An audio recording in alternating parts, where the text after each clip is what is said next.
Of course, this is a significant project, and I've chosen a topic with the depth and cultural significance required for a comprehensive 6,000-word script for a U.S. audience. Here is a new, deep-dive story focusing on the vast and valuable world of vintage sports memorabilia. Imagine you're cleaning out the attic or basement of a house that's been in your family for generations. It's a space that has become a sort of family museum, a time capsule of forgotten hobbies and past passions. In one corner, you find it. The sports corner. There's a dusty wooden crate filled with old baseball cards wrapped tightly in brittle yellowed rubber bands. Next to it is a box containing a couple of old beat-up baseball gloves and a ball with a faded, almost illegible signature on it. On the wall, a couple of old rolled-up felt pennants are tacked up, and in a trunk, you find a stack of game programs and yearbooks from the 1950s and 60s. Your first thought almost certainly is, this is just a bunch of old kid stuff and sentimental junk. You know that some baseball cards are valuable, but the ones you have are probably worthless. That signed ball is probably a forgotten teammate of your grandfather's. It's a box of memories, but not much more. But before you dismiss this collection, before you think about getting rid of it, you need to stop and understand what you could be looking at. What if one of those baseball cards, right in the middle of the stack, is a rare rookie card of a legend, a piece of cardboard worth more than a house? What if that faded signature on the baseball belongs to Babe Ruth or Lou Gehrig? What if one of those old programs is from a historic championship game, making it a rare paper artifact worth thousands? What if this dusty corner of your attic isn't a shrine to forgotten memories, but a vault containing a multi-million-dollar treasure? Today, we are embarking on our deepest and most exciting treasure hunt yet. We are exploring the entire universe of vintage American sports memorabilia, a world where a child's hobby can become a king's ransom. The connection between America and its sports runs deeper than almost any other cultural bond. The heroes of the baseball diamond, the football gridiron, and the basketball court are our modern-day legends. And for over a century, we have collected artifacts that connect us to them and to the games they played. This passion has created one of the most robust, fascinating, and high-stakes collectible markets in the world. It's a market built on nostalgia, statistics, and history. But it's also a market filled with nuance, complexity, and forgeries. Knowing the difference between a treasure and a trinket requires a trained eye and a deep understanding of what collectors truly value. Today, we're going to give you that training. We're going to break down the four major pillars of the sports memorabilia world. The trading cards that started it all, the autographs that provide a direct link to the stars, the game-used equipment that was touched by greatness, and the rare ephemera that completes the story. This is the ultimate guide to finding the hidden treasures in your family's sports collection. Let's begin with the foundation. Collectible that started it all for millions of kids across America, the world of trading cards. The first thing you must understand, the golden rule that governs the entire card market, is that condition is everything. A card is graded on a scale from 1 to 10, with 1 being poor and 10 being a flawless gem mint specimen. The difference in value between grades is not linear, it's exponential. A card in PSA 8 condition might be worth $1,000. The very same card in PSA 9 condition could be worth $10,000. And a PSA 10 could be worth $100,000 or more. 8. The grading is based on 4 criteria: centering corners, edges, and surface. This is why finding a box of old cards is just the first step. The true treasure lies in finding a high-condition example of a key card. The major grading companies you need to know are PSA, SGC, and BGS. Now, let's explore the 3 great eras of card collecting. First is the pre-war era, from the late 1800s to around 1941. These cards are historical artifacts.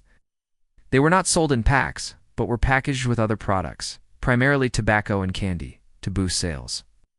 This is the era of the most famous and valuable card in the world, the T206 Honus Wagner. Wagner was a superstar shortstop who, for reasons still debated, demanded that the American Tobacco Company pull his card from production.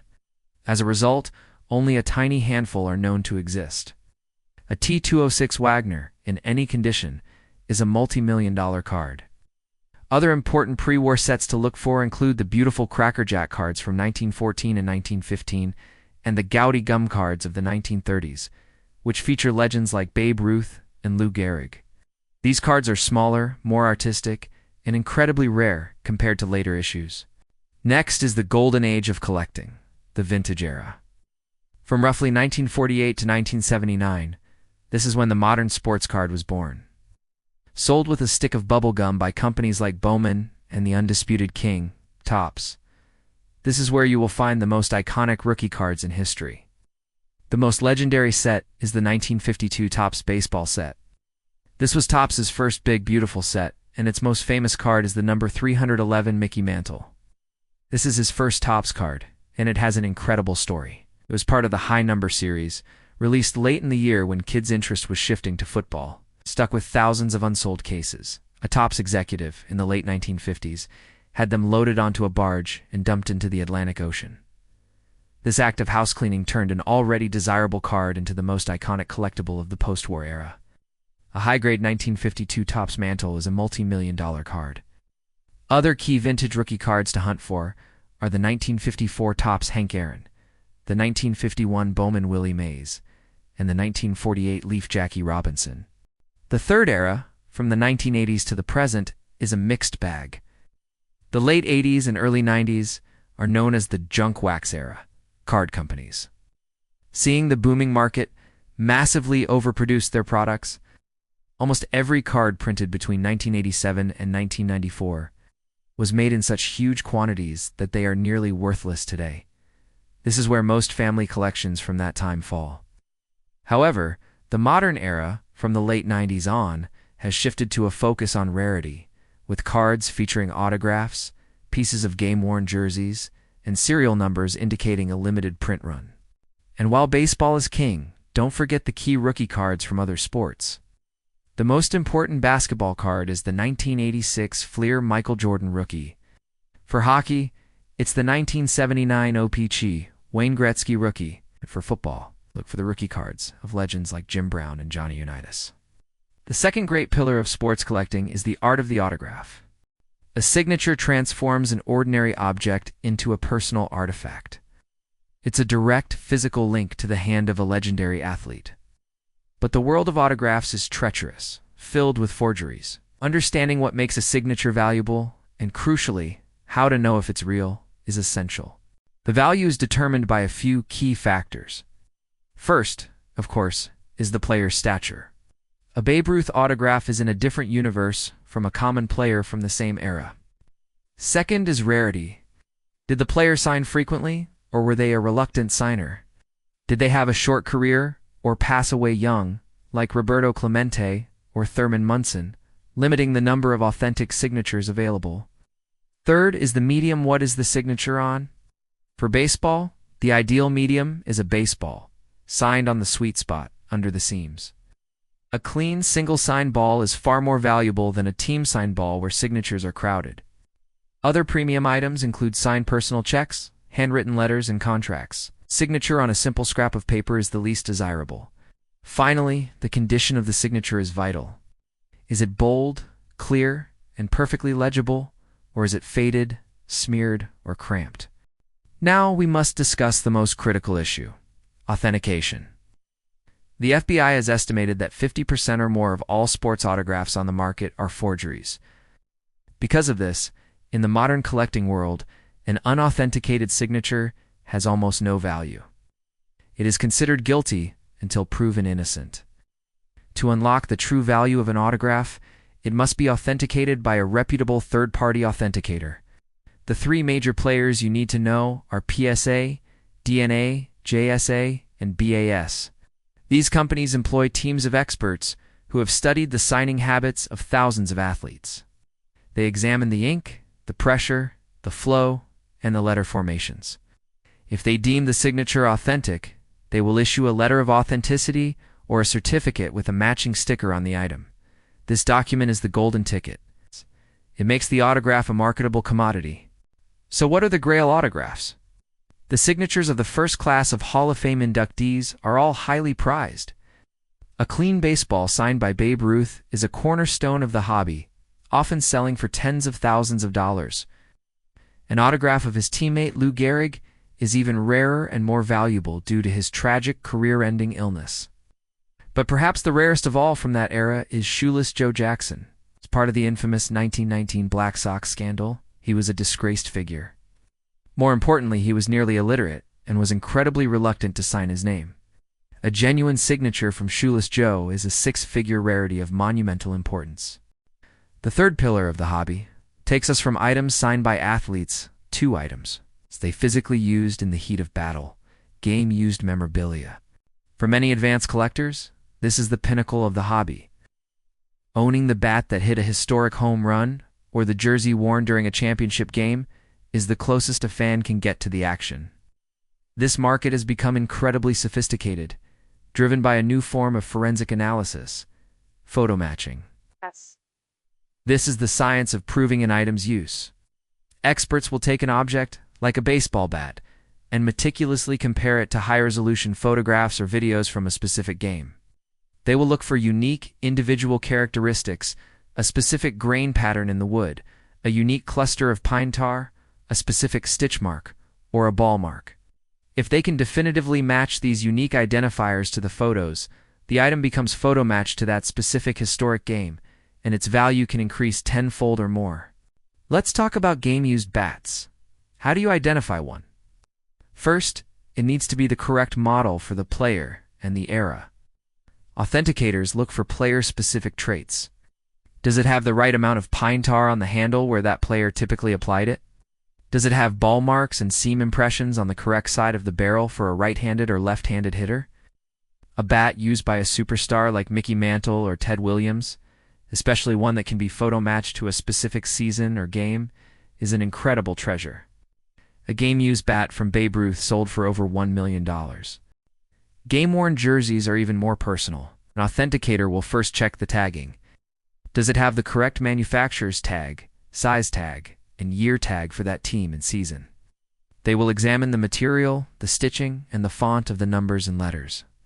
Then they look for signs of use: puck marks on a hockey jersey, grass stains and team repairs on a football jersey, or pine tar stains on a baseball jersey. The ultimate goal is to photo match it. Common player's jersey might be worth a few $100s. A jersey photo matched to a Hall of Famer during a championship season can be worth hundreds of thousands. Babe Ruth's earliest known Yankees jersey sold for over $5.6 million. Other game-used items, from fielding gloves and batting helmets to footballs and game-worn cleats, are also highly collectible, all judged by the same standards of provenance and authentication. The final pillar of collecting covers everything else: the fascinating world of ephemera and oddities. We've talked about ticket stubs and programs before, but they are a cornerstone of this category. They are the eyewitnesses. A high-grade authenticated ticket stub from a historic game, Super Bowl I. Don Larson's perfect game, Wilt Chamberlain's 100-point game is a 5- or 6-figure collectible. Programs from these same events are also highly valuable. Then you have the ultimate personal awards, championship rings, and trophies. It is rare for these to enter the market, but when they do, they are incredibly valuable. These are items given directly to the players and team personnel. A player's Super Bowl ring or World Series ring is a unique and powerful artifact that can be worth anywhere from $20 to over $200,000, depending on the player and the team's historical significance. Don't overlook the more common paper items. Vintage felt pennants, especially from the pre-1940s era, for long-defunct teams or historic events like the World Series, are beautiful display pieces that are becoming very collectible. Team yearbooks from the 1950s and 60s, especially from a famous player's rookie season, are also great finds. And finally, look for early figural collectibles like bobbleheads and Heartland statues. Fragile. Popular. Amateur bobbleheads of the early 1960s are very different from the modern plastic ones given away at stadiums. Complete set of these early bobbleheads with their oversized heads and specific team logos is a rare and valuable find. The beautifully crafted plastic Heartland statues from the late 50s and early 60s, depicting players in classic poses, are also beloved by vintage collectors. So, you've opened that old trunk in the attic, and you found a box of potential treasures. What do? Step 1. Handle with extreme care and document everything. Do not try to clean an old signed baseball. Do not try to repair a tear in a vintage jersey. Do not remove cards from old screw-down holders. So the first rule is to preserve the item exactly as you found it. Take clear, detailed photos of everything before you move on. Step 2. Perform initial identification. Use the internet. For cards, websites like the PSA Cardfax database or the Beckett website can help you identify the set and year. For autographs, do a simple comparison to known, authentic examples online to see if it even looks close. For other items, search for similar examples on collector forums. Step 3. Understand the need for professional authentication. This is the most important step for any potentially valuable item. I cannot stress this enough. In the modern market, for an item to have significant monetary value, it must be authenticated by a respected third-party service like PSA, JSA, or SGC. This is not optional. It is the only way to prove to a potential buyer that your item is legitimate. Without that certificate or letter of authenticity, you are just selling a story. With it, you are selling a verified artifact. Step 4. Know where to sell. A local pawn shop will not understand the value of a high-grade rookie card or a photo-matched jersey. For high-end authenticated memorabilia, the best way to realize its full value is through a major, reputable sports auction house. Companies like Heritage Auctions, Golden, Leland's, and Robert Edward Auctions specialize in these items. They have a global client base of serious collectors and will market your item professionally. The world of sports memorabilia is about so much more than money. It's about passion. It's about the tangible connection to the heroes of our youth, to the teams that defined our cities, and to the games that became part of our national story. These objects are relics of American culture, each one holding the energy of a specific moment in time. So go look in those old closets, those dusty attics, and those forgotten shoeboxes. Look at that old collection with a new, informed eye. You might just find that the memories your family saved are worth more than you ever could have dreamed.